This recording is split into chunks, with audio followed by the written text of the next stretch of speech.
ans, donc j'occupe ce poste à la RSE. Je ne suis pas né dans la RSE, je ne suis pas tombé quand j'étais petit. Je suis un simple directeur technique d'un groupe d'ingénieurs. Et il y a 4 ans, l'entreprise a décidé que la responsabilité sociale d'entreprise allait être un facteur déterminant pour passer les périodes de crise, pour avoir de la durabilité dans son business, et donc a missionné un directeur exécutif et moi-même pour essayer de construire quelque chose autour de tout ça. Donc on a rencontré un peu tous les universitaires du sujet il y a 4 ans. On s'était croisés, Cécile, vous vous rappelez, autour d'un stage d'étudiants de l'ESSEC, pour essayer de comprendre un petit peu où se trouvait la valeur dans la responsabilité de l'entreprise. Et puis cette valeur, on a décidé qu'effectivement, elle était partagée par un certain nombre de parties prenantes. Et on s'est lancé, comme on sait le faire, dans un projet, dans un dialogue avec nos parties prenantes, et c'est ça dont je voudrais vous parler aujourd'hui. Après avoir fait une petite introduction sur quelle est la stratégie de responsabilité sociale d'entreprise d'un groupe comme Orange, qui opère dans 25 pays, qui sert des clients dans 25 pays, et qui, au sens de ses clients au business, les sert sur 200 pays. Donc, vous voyez, on a une logique qui n'est pas applicable uniquement en France, mais une logique que l'on doit transporter au-delà des frontières. Et je vais essayer de vous montrer comment on essaye d'orienter un peu la stratégie d'un grand groupe comme celui-là, et de l'appliquer localement dans les pays dans lesquels on opère. Donc,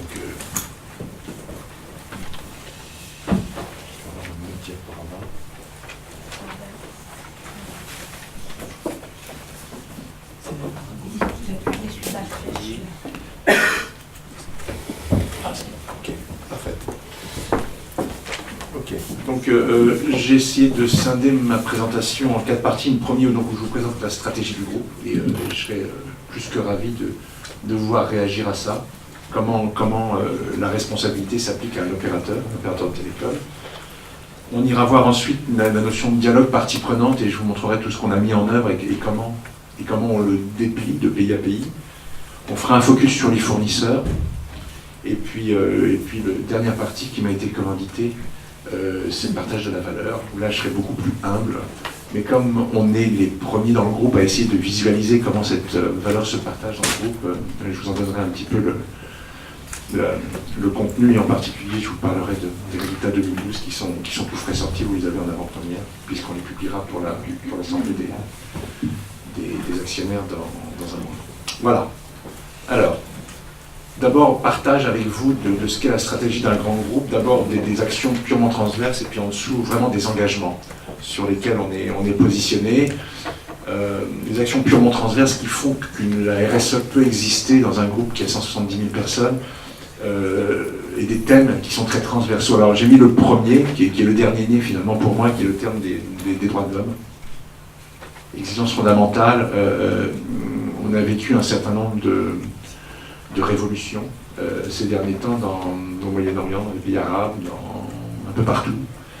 Et on opère dans ces pays-là.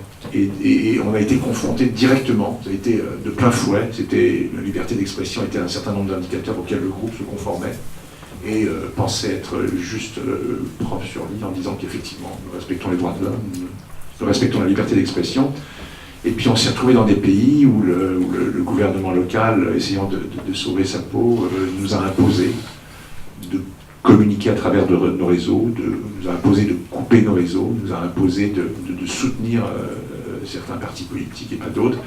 Et donc d'un coup on s'est trouvé confronté à doit-on le faire ou ne pas le faire, sachant que dans la plupart de ces situations-là, les demandes étaient faites mitraillettes à la main. Donc, vous voyez, on est confronté directement à une problématique qu'on a résolue en disant que la vie de nos salariés était prépondérante à toute exigence. Et donc voilà, et on est en train de travailler, c'est un sujet qu'on a ouvert en collaboration avec de multiples industries à travers le monde, pour essayer de se dégager d'un certain nombre de principes autour de notre comportement via les problèmes de droits de l'homme. Ensuite, on a le dialogue partie prenante, donc on va l'aborder. Dans ce dialogue, vous savez que le groupe Orange a subi pas mal de troubles sociaux il y a 4 années, et donc la partie purement sociale est traité en direct chez nous, et c'est une des parties sur lesquelles le groupe est le plus arc-bouté, et donc je vais l'éviter celle-là. Je vais vous parler de tous les... On peut en parler sur vos questions, bien entendu, hein, mais il ne s'agit pas de l'éviter au sens, je ne veux pas vous en parler, mais pour vous dire simplement que le groupe a réalisé que socialement, il avait mieux à faire, il a mis en œuvre un certain nombre de choses, dont un contrat social, aujourd'hui qui est appliqué dans le groupe. Et donc cette partie-là, je réponds volontiers à vos questions, mais ce sur quoi je voudrais vous ouvrir, c'est sur les parties prenantes, dont on a parlé beaucoup dans les 2 premières interventions, qui sont des parties prenantes que le groupe ignorait jusqu'à présent. Quand on parle d'une ONG, des grands groupes comme le nôtre étaient complètement autistes face à ce genre d'interlocuteurs, et ne comprenaient pas pourquoi ce type d'interlocuteur était important. Donc je vais vous parler de ça, et puis je mettrai aussi de côté la notion de nos fournisseurs et des achats, puisque je vais la traiter de façon séparée. Comment adresse-t-on nos fournisseurs et le premier rang et le deuxième rang. Et puis je terminerai par cette répartition de valeur. Dernier point sur les parties purement transverses, la notion de reporting, on y est venu, hein, il y a des lois qui essayent de réglementer la RSE. Il y en a une en particulier qui s'appelle la loi de Grenelle 2, qui impose un reporting extra-financier aux entreprises, qui n'a pas pris de fouet une entreprise comme la nôtre, puisqu'on était armés pour le faire. Mais c'est une loi, et c'est la seule chose que je dirais ce matin, et je répondrai volontiers à toutes vos questions aussi, c'est une loi qui va faire se rapprocher le reporting extra-financier d'une entreprise de son reporting financier. Et honnêtement, j'en suis un fervent défenseur. Je suis responsable de ce reporting extra-financier pour le groupe. Et je vous garantis que c'est un travail phénoménal qui est trop peu utilisé aujourd'hui. Et la meilleure nouvelle que je puisse entendre, c'est qu'un jour ce reporting soit pris par des vrais contrôleurs de gestion financiers, soit intégré dans les comptes financiers de l'entreprise et soit exploité par l'ensemble des analystes et des ISR de façon conjointe avec les données financières. Donc ça, c'est un processus qui est en marche, qui est d'une complexité technique féroce au niveau des dates exigées pour pouvoir rendre des comptes au même moment que les financiers, mais qui est en marche. Voilà. Autrement, les engagements d'une entreprise comme la nôtre, elles sont autour de l'employeur responsable, de la partie sociale dont je vous parlais. Donc voilà un des thèmes. Le deuxième de nos stratégies, c'est un monde vécu en confiance, avec tout ce qui s'agit de transparence, de sécurité. Je vous parlerai tout à l'heure d'un thème qui était un faible signal pour l'entreprise, donc sur lequel l'entreprise travaillait que très peu, et qui est devenu un très fort signal aux yeux de nos parties prenantes, qui est le thème de la protection des enfants face à l'utilisation des services qui sont mis en œuvre par notre entreprise, et qui devient aujourd'hui le thème prépondérant technique que la RSE porte et qui va partir dans le groupe comme de vraies offres familles. Vous voyez, donc il y a un faible signal venant des parties prenantes qui est apparu à travers cette priorité. Troisième priorité, c'est un monde accessible à tous. On a effleuré la notion de la base de la pyramide, mais aussi on a des problèmes d'accessibilité géographique. On a des problèmes d'accessibilité économique, à la base de la pyramide. On a des problèmes d'accessibilité dû au handicap.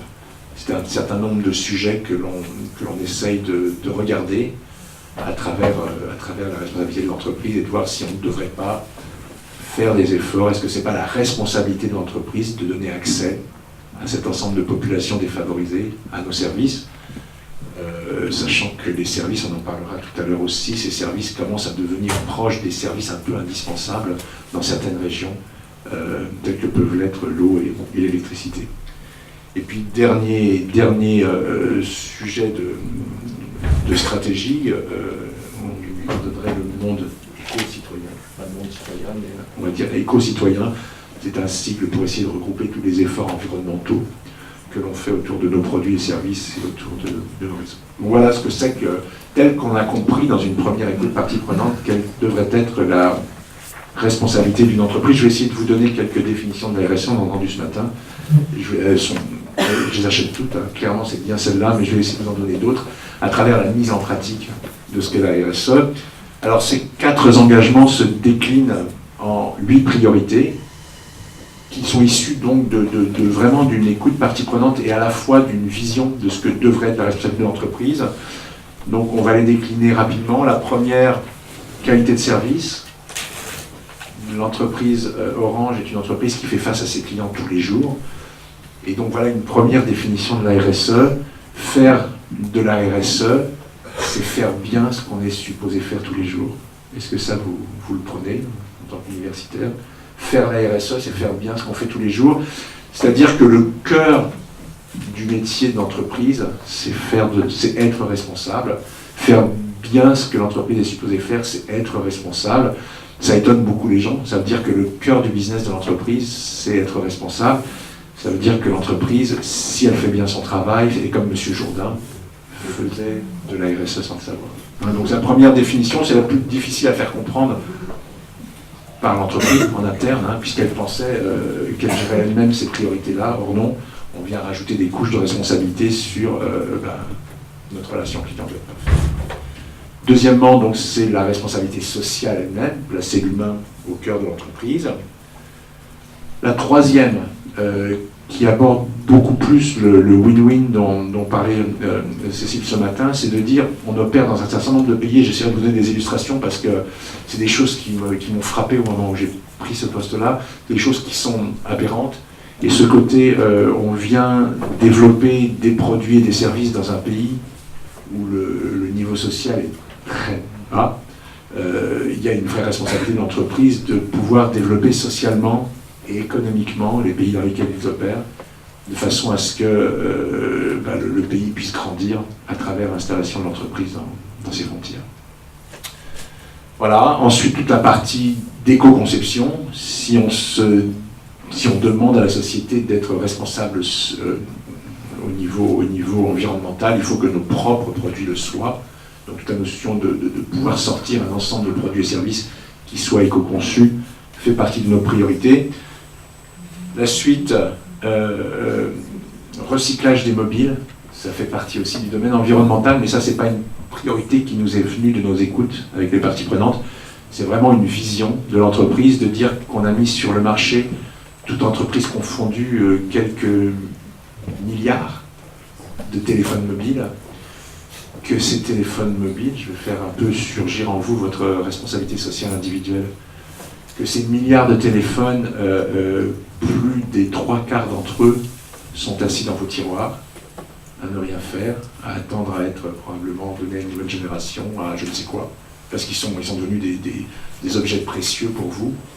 Sachez que dans l'ensemble de ces téléphones que l'on essaye difficilement de récupérer, se trouve une grosse partie des ressources naturelles de la Terre. On y trouve des ressources en or, des ressources en argent, des ressources en platine, des ressources en cadmium, des ressources en terres rares, qui font que si on n'y prend pas garde, les ressources naturelles de ces éléments-là vont disparaître à des horizons de 30 ou 40 ans. Donc ce sont vraiment des choses sur lesquelles le monde environnemental commence à s'éveiller. C'est la notion de ressources rares. Voilà, autrement, l'accessibilité, j'en ai parlé. Ouvrir nos produits et services à un ensemble au maximum de personnes. Les usages sûrs et responsables aussi, je vous en ai parlé, en particulier sur les enfants. Et le dernier, c'est tout ce qui concerne notre propre consommation d'énergie éveillée. Donc voilà, je les ai balayées rapidement. Elles sont le fruit d'une vraie écoute. Elles sont instrumentalisées. Nous avons des indicateurs, nous les suivons, nous les pilotons à plus haut niveau. Et voilà comment le groupe s'articule en termes de RSE. Voilà, c'était pour l'introduction. Un peu longue. Laissez-moi maintenant venir au dialogue lui-même et vous donner une nouvelle définition, une deuxième, de la RSE. Alors la RSE, c'est répondre aux attentes des parties prenantes de façon à construire des performances durables pour l'entreprise. D'accord? Et quand on s'est mis à lister ces parties prenantes, je vous en ai fait une liste non exhaustive, mais plus complète que ce que l'entreprise visualisait jusqu'à présent, les employés actuels. L'entreprise en avait conscience, future, elle en avait un peu moins conscience. Et on va connaître des périodes où l'embauche de jeunes talents va être une vraie problématique pour les entreprises techniques.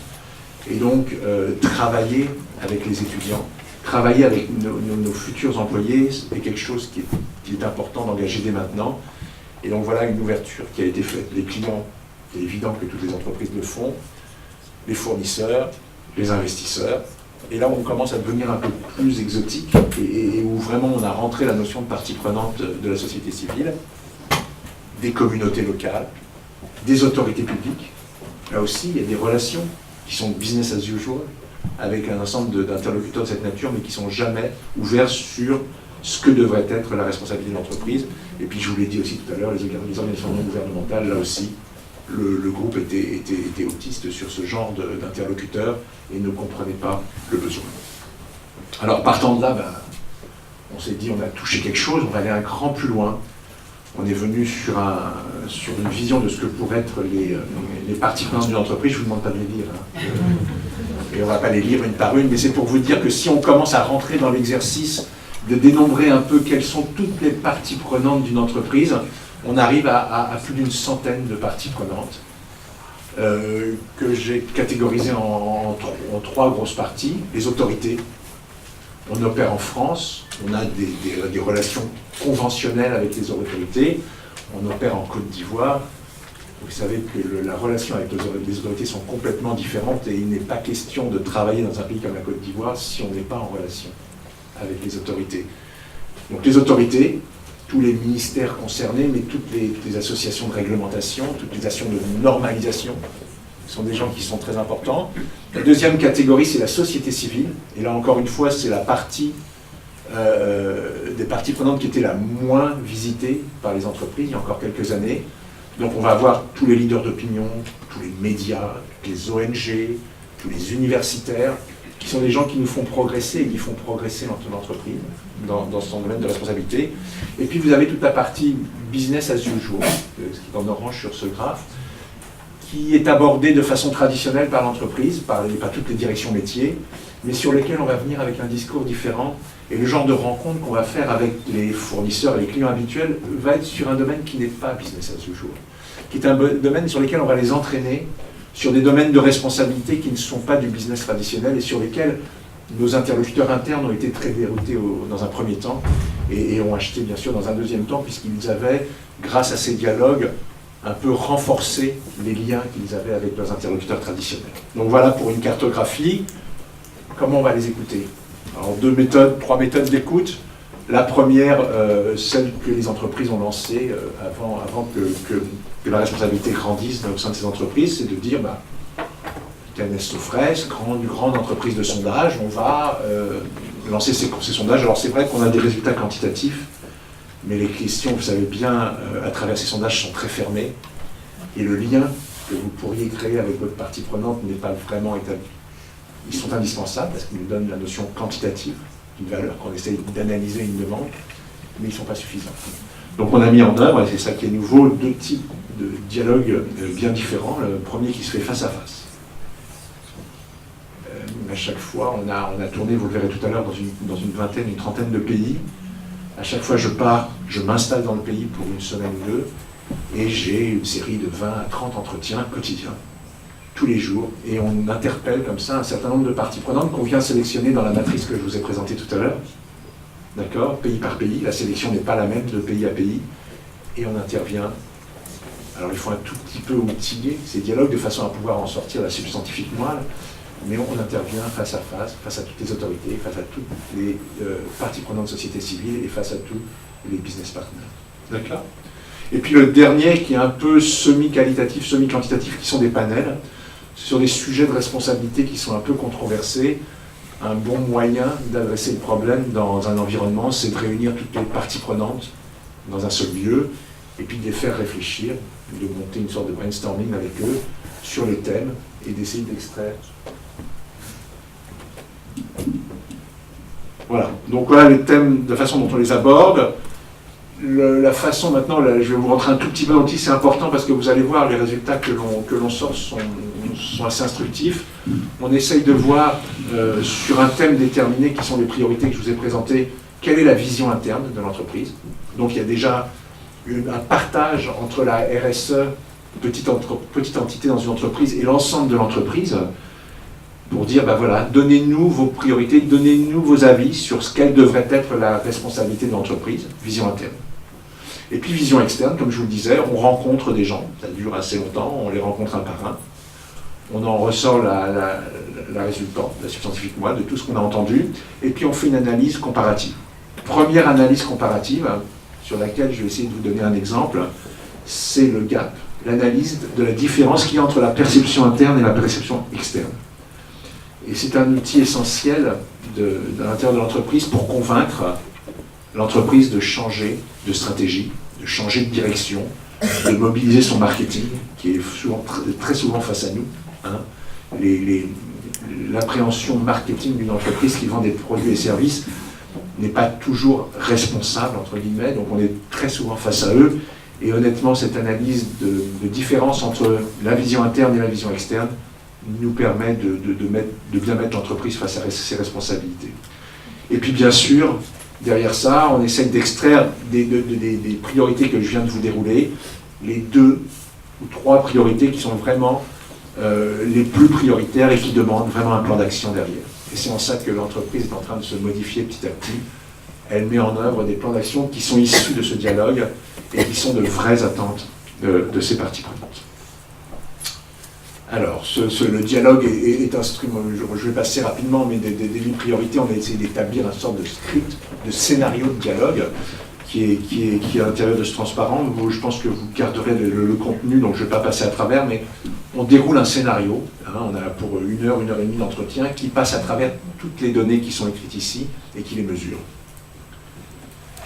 On a déployé ça à l'échelle d'une entreprise internationale. Vous voyez, on est parti en 2009. Aujourd'hui, vous voyez l'intensité des pays sur lesquels on travaille d'année en année. Vous voyez que le rouleau compresseur est en train de dérouler. Ça nous permet d'avoir une cartographie des pays qui ont fait ce dialogue, dans lesquels on opère, et de ceux qui ne l'ont pas fait. Et vous voyez, je vais juste vous montrer cette carte pour vous dire que le dialogue que l'on va aller faire au Mali, parlons-en en ce moment, au Sénégal, ne ressemble en rien au dialogue que j'ai porté il y a 1 mois en Russie, ou que l'on fait en France, ou que l'on fait en Ouganda.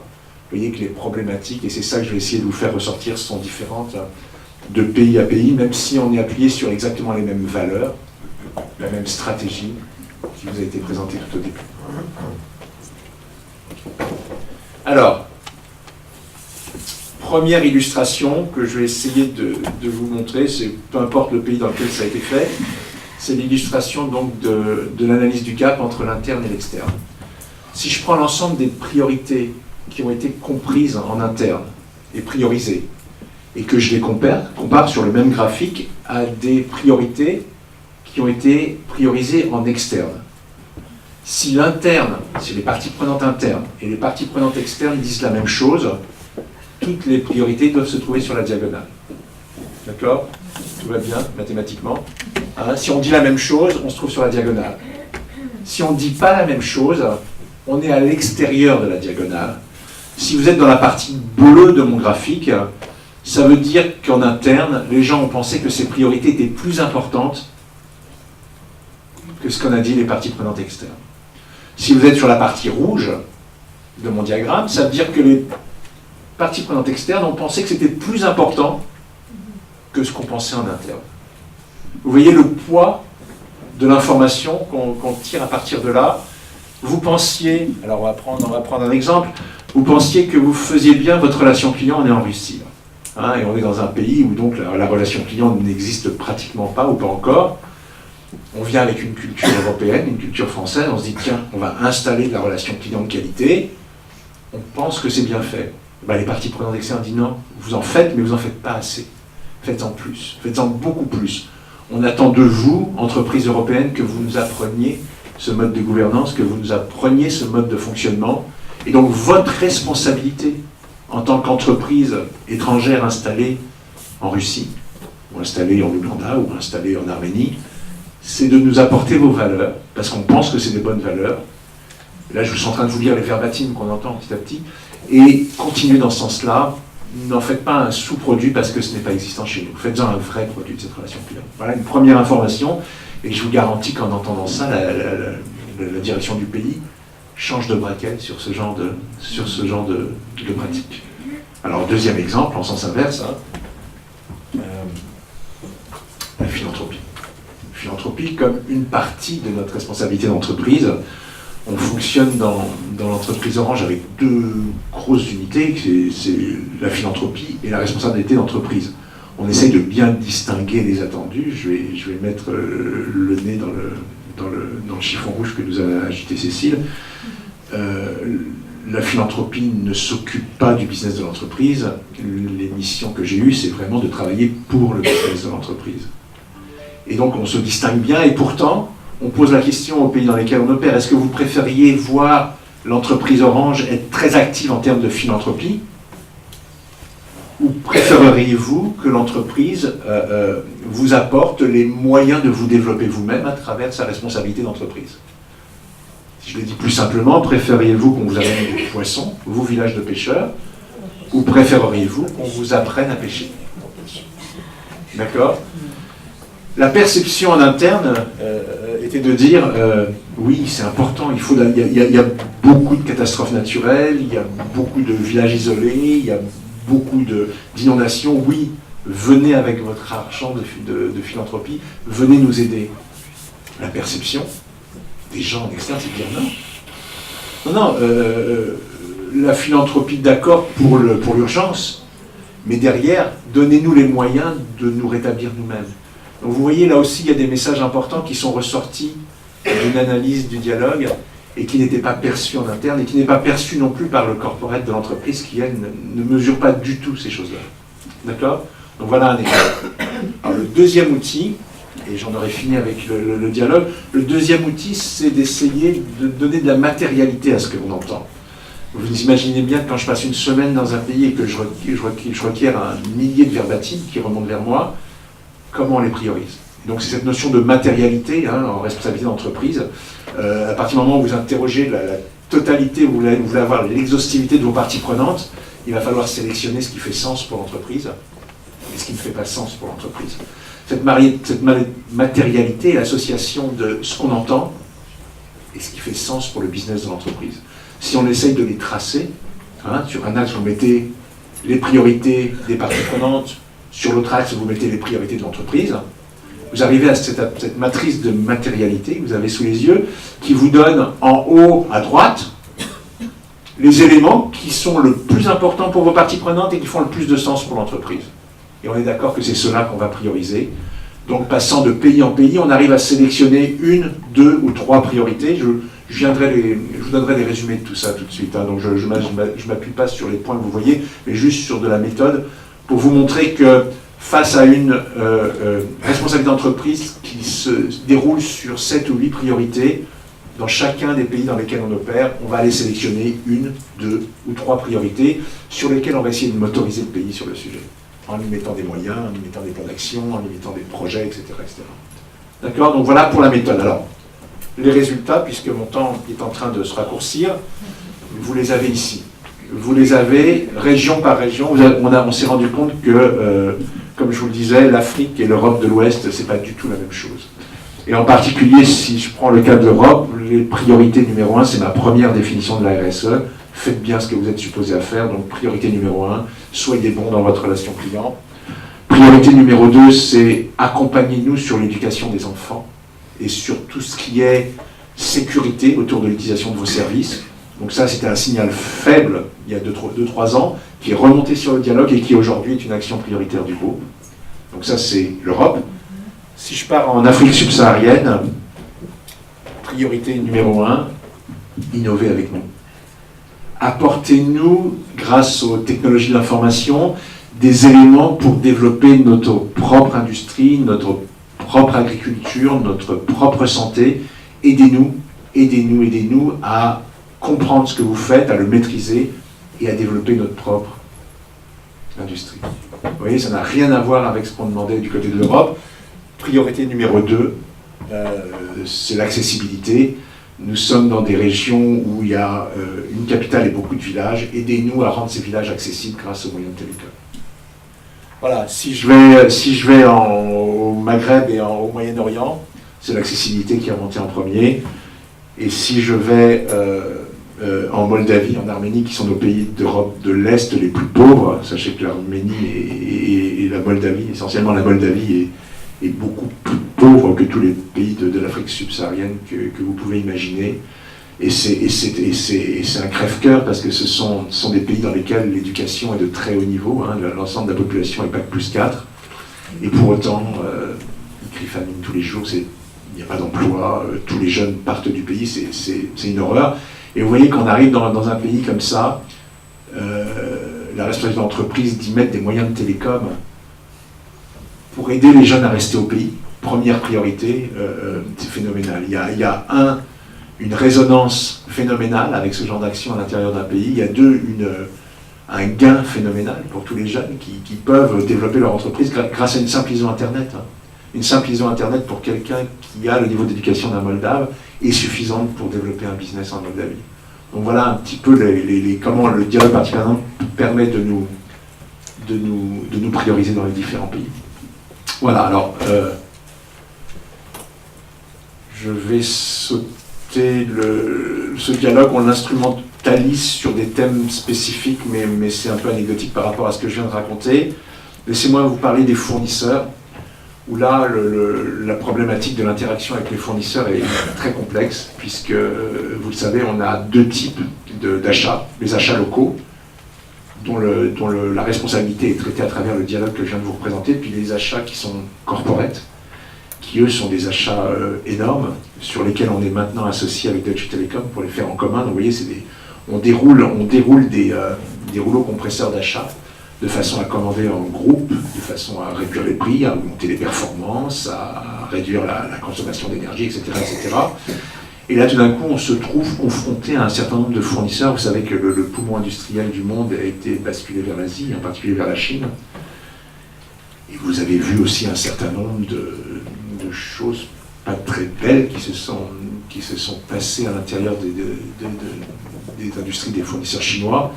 Et on s'est dit, entreprise internationale, on a une vraie responsabilité par rapport à ça. Comment on aborde le problème? Comment on va chez l'entreprise chinoise et on lui dit, ben voilà, nous on a besoin d'avoir un respect éthique, un respect du code du travail, un respect des heures travaillées, un respect de la réglementation du travail, un respect de l'environnement. Comment fait-on? La façon dont on l'a fait et qu'on s'est allié avec un certain nombre d'autres opérateurs. On est parti à 3, on est maintenant 9 dans le consortium. On diligente des audits chez nos fournisseurs chinois, ça s'appelle Joint Audit Corporation. Et surtout, si je voulais vous en parler, c'est que ça a eu un certain retentissement. On a fait un certain nombre de conférences, genre de Shanghai, où on a réuni l'ensemble de nos fournisseurs, l'ensemble des opérateurs, et on est rentré dans une démarche très win-win. Et c'est ça qui m'a fait chaud au cœur dans cette démarche, c'est-à-dire que l'audit est quelque chose de très invasif dans une entreprise. On l'a fait dans un sens, on n'était pas là pour les montrer du doigt, on l'a fait dans un sens où on pouvait espérer les faire monter en compétences, les faire se conformer aux réglementations chinoises en premier et européennes dans un deuxième temps, et puis d'essayer de trouver de la valeur à travers ce comportement. On est dans cette démarche. Je vais vous passer tous les slides que j'avais prévus qui vous donnent le nombre d'entreprises qu'on a visitées. Laissez-moi vous dire que le défaut essentiel que l'on a trouvé dans les entreprises chinoises, en dehors du travail des enfants et des jeunes, qui est quelque chose que même nos audits ne sont pas capables de voir, hein. Ils sont capables de réagir à ça rapidement et de cacher ce genre de problèmes quand ils existent, donc on en a vu que très très peu. Mais les problèmes essentiels que l'on a vus dans les entreprises chinoises sont les problèmes du nombre d'heures travaillées. Je vais simplement, pour vous faire rêver, vous donner quelques chiffres. La réglementation française, vous la connaissez, hein, sur les 35 heures. Donc on va basculer ça sur le mois, donc on doit être autour de 180 par mois, si je ne me trompe pas, ou un peu moins même. 151,55 par mois. Réglementation chinoise, on est autour de 218. Pratique effectivement observée dans les entreprises chinoises, on était autour de 260. D'accord? Donc ça c'est du 7 sur 7, voire ou 6 sur 7, et très proche de 11 heures par jour. Quand j'ai visité l'ensemble de ces entreprises, mais je vous apprends rien, vous avez lu ça dans les journaux, les chambres sont collées au plan de travail. Donc les employés dorment là où ils travaillent, ils sont délocalisés de leur famille, ils viennent probablement de la campagne, et ils renvoient la totalité de leur salaire dans leur famille. Situation catastrophique, mais situation qui localement est acceptée. Mais les choses sont en train d'évoluer. C'est ce petit message d'espoir que j'ai entendu à Shanghai et que je voulais partager avec vous. Il y a 2-3 ans, quand une entreprise voulait recruter, parce que tout d'un coup, Apple, Samsung avait une commande urgente, mettait une annonce à la porte des entreprises, et le lendemain, il y avait une queue de 300 travailleurs chinois qui faisaient la queue et qui rentraient un par un pour travailler, pour répondre à la demande. Aujourd'hui, ce que m'ont dit les industriels chinois, c'est qu'ils font ça. Aujourd'hui, la nouvelle génération qui arrive refuse de travailler selon les mêmes nombres d'heures que leurs parents, refuse d'être payés aussi peu que leurs parents, refuse d'avoir aussi peu de congés, entre guillemets, que leurs parents. Et donc les réglementations sont en train de revenir en arrière, et l'un des plus gros fournisseurs chinois qui avait été pointé du doigt il n'y a pas très très longtemps par un fournisseur d'Apple, par des suicides qui étaient intervenus chez eux, a imposé une réglementation à 230 heures dans toute son entreprise, et son entreprise c'est 400 000 personnes, hein, c'est pas une petite entreprise.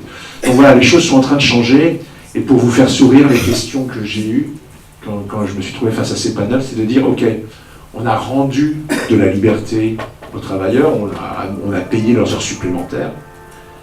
Il faut faire attention aussi, hein, les gens travaillent pour gagner de l'argent, donc les heures supplémentaires, c'est aussi les salariés qui les demandent. Mais ils se trouvent maintenant avec un certain nombre d'heures de liberté. Comment on fait? Comment on fait? Ils sont perdus à l'intérieur d'une entreprise qui est une ville. Il n'y a pas de communauté, il n'y a pas de sport, il n'y a pas de cinémathèque. Et je dis, ne vous inquiétez pas, ça on sait faire. Les loisirs, on sait faire, on va travailler ensemble et on va y arriver ensemble. Donc voilà, l'approche. Alors avec ça, on a touché le premier niveau, hein, de nos fournisseurs. Il est hors de question d'avoir la même démarche sur le deuxième niveau, sur le troisième niveau, sur le quatrième niveau. Donc ce qu'on demande, et c'est ce qu'on essaye de mettre en place, on essaye de demander à nos fournisseurs, on les forme, et on leur demande de procéder de la même façon que nous face à leurs fournisseurs à eux de premier niveau. Ce qui fait que le premier niveau va venir interroger le deuxième niveau, etc. Et on espère comme ça. Je suis assez optimiste sur le sujet. Je pense que c'est un cercle vertueux dans lequel l'ensemble, il y a un intérêt commun, hein, entre fournisseurs et clients. Il y a un intérêt commun qui va faire que ce monde va se réguler petit à petit. Je ne suis pas sûr que la Chine va rester le poumon industriel du monde si on continue à travailler en ce sens-là, dans la mesure où le résultat, c'est que le coût horaire de l'ouvrier chinois va monter, clairement. Et donc, c'est clair que les industriels vont retrouver une autre poubelle dans le monde pour aller essayer de presser les coûts les plus bas. Mais soyons optimistes et disons que la machine est en marche et que petit à petit, le cercle vertueux se met en marche. Conclusion, je vais la faire sur ce qui m'a été demandé sur le partage de la valeur que vous avez sous les yeux. Avec toute l'humilité que je vais avoir à vous présenter ces choses-là, sachez que c'est des choses importantes. Hein. La finance dans une grosse entreprise comme Orange, c'est quelque chose de très important.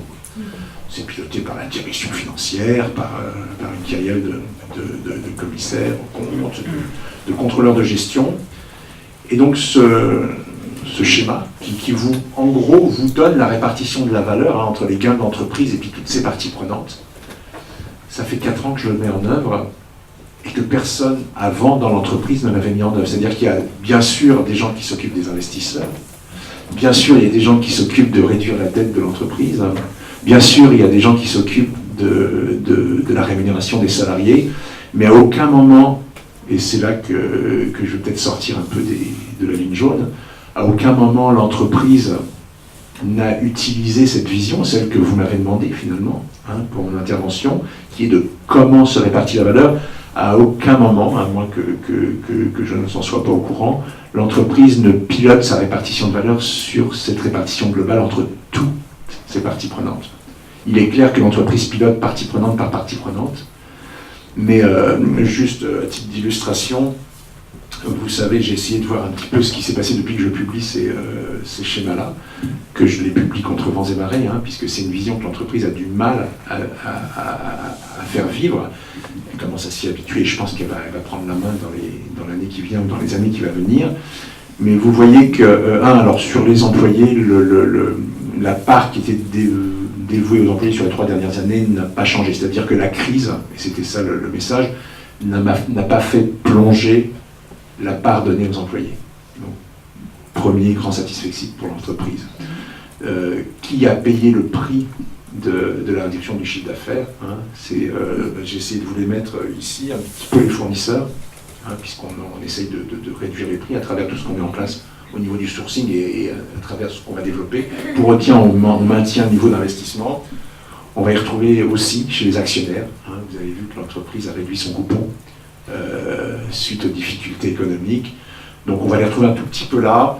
Quand je regarde sur les employés, encore une fois, c'est des analyses que j'ai du mal à faire, mais quand je regarde sur les employés, ça a été assez constant sur les 4 dernières années.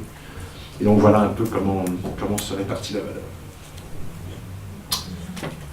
Mon slide de conclusion, c'était un satisfecit pour dire que l'action du groupe a été pas mal primée ces derniers temps. Au niveau de notre transparence, je pense que si j'avais moins une satisfaction à avoir, c'est que à travers ce combat, parce que le travail qui a été fait dans la RSE du groupe a été un combat face aux tendances naturelles, on va dire, de l'entreprise, c'est qu'on a ouvert ce groupe à beaucoup plus de transparence. Et ça, je crois que c'est ce qu'on a reçu à travers le fait qu'on a été primé. Plus grande transparence dans nos actions, plus grande transparence dans notre vision, ouverture aux problématiques moyen terme plutôt qu'aux problématiques court terme. Voilà. C'est quelque chose qui a pu se faire parce que c'est dans l'air du temps. Je pense que nos intervenants de ce matin ne pourront pas me contredire. Il y a quelque chose qui pousse les entreprises dans cette direction. Pour ma part, je voudrais dire aussi que c'est aussi la vision de ces dirigeants. On a été mis en place avant que l'air du temps nous pousse sur un ordre de mission qui est le suivant. Le directeur exécutif qui était le CTO du groupe à l'époque. Donc vous voyez, le choix est complètement fou. On va chercher le directeur technique du groupe pour le placer en responsabilité sociale de l'entreprise et le message qui a été donné à ce moment-là était de dire, on remonte à il y a 4 ans et demi maintenant,